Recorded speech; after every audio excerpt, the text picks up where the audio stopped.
Hello, I am the cartoonist M. Rashid. This cartoon was inspired by a tweet where a frustrated uh,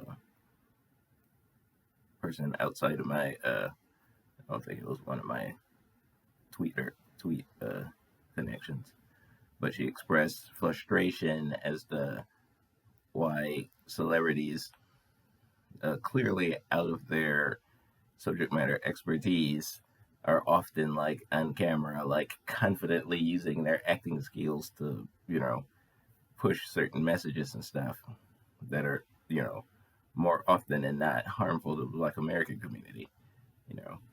And I decided to answer it in this cartoon because the graphic that immediately came into my mind was very potent. I wanted to share that. So the concept of celebrity endorsement is part of the mass media marketing machine. It's incredibly powerful for exactly the reasons pointed out in the cartoon. You know, you're watching these people, and that's how the social media influencers work too. You're watching these people all the time. They have no idea who you are, often, especially the Hollywood. When influencers get up into the millions, they're not going to know you, you know.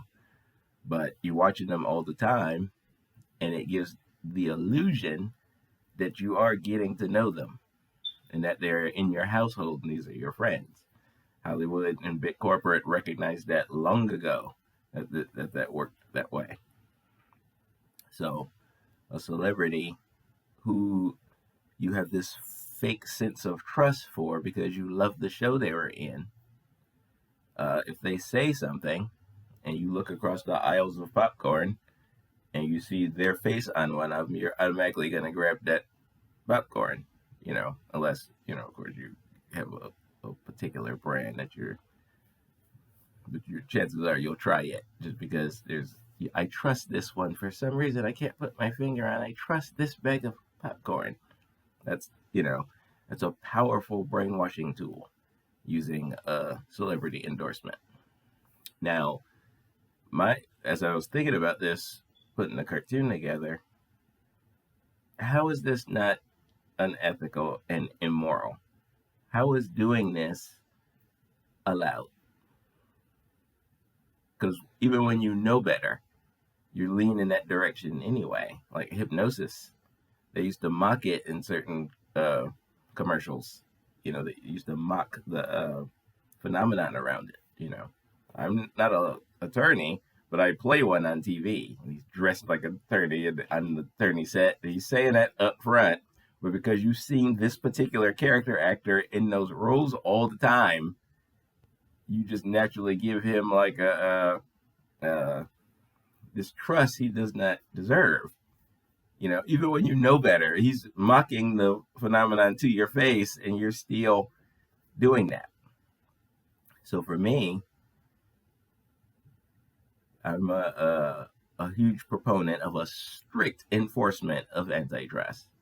So if the bigness corporation, who has all the megabucks, pull the head of their competition, can afford to have the top box office draw come and endorse their product, but nobody else can afford the top box office draw, that's a violation of antitrust because having that celebrity on your side gives you a huge advantage because of this phenomenon.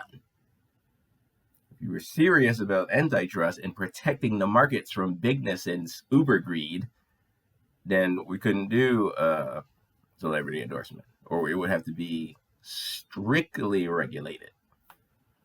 Which brings us to the concept of I heard a while ago the idea of a maximum wage, unquote. And there's controversy around just even bringing it up during the second Gilded Age, of course. But I'm thinking that in order to protect the markets, you have to keep an eye on the bigness companies, the ones that are driven by the super talented entrepreneurs who pull ahead of their competition pretty easily. You got to keep an eye on that, and in a properly regulated antitrust environment, um, You have to protect the markets from that guy. Let him make his money, but let it be a cap on it, and then now you got to get out of there. Once you get to the point where you can like pay these monies and like make huge leaps and monopolize the markets, once you get to that point in your success, you got to get out of there. You cut off.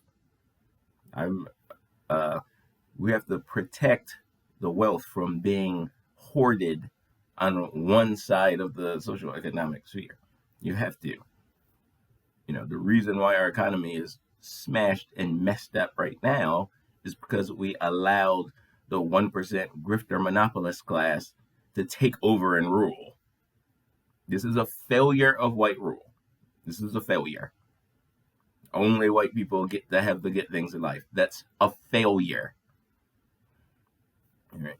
So that's where this cartoon came from, and I hope it answered the tweet person's question. Peace.